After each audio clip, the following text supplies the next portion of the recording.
कोई भी तो तुम्हारा चैनल ऑटोमेटिक डाउन होता जाएगा। आपको मैं ट्रिक्स बता रहा हूँ, आप ऐसा कीजिए, आपका वॉच टाइम घंटा पूरा बढ़ेगा, 2 दिन में आपका वॉच टाइम घंटा कंप्लीट हो जाएगा। यूट्यूब पे जाइए, यूट्यूब पे अपनी वीडियो लीजिए 10-20 मिनट की। ऐसे वीडियो तुम बड़ी लोगे, इतनी वीडियो तुम्हारा घंटा जल्दी बढ़ेगा। 20 मिनट की ले लो, 40 मिनट की ले लो, अपनी खुद की वीडियो। कॉपी लिंक करो वीडियो को, फिर आप आ जाइए प्ले स्टोर में। प्ले स्टोर में आकर VPN नहीं सॉरी ब्राउज़र VPN डाउनलोड करो। ब्राउज़र VPN सबसे पहले ऐप वही होगी, उसको ऐप को ऑन कर दो।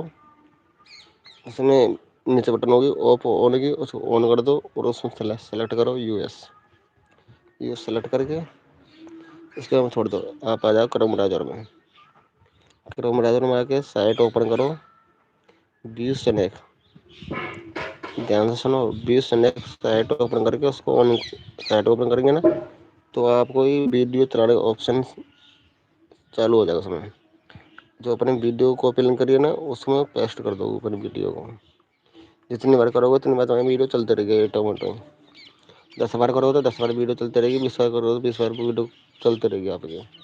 आपने 100 बार वीडियो कॉपी कर दी, एक एक साथ ही होती है उसके अंदर, नहीं कि उसको चलने के बाद होगी। नहीं नहीं, ऐसा नहीं होता है, एक साथ ही कर दो, वो भी चलती रहेगी वो भी चलती रहेगी, 100 बार कर दो।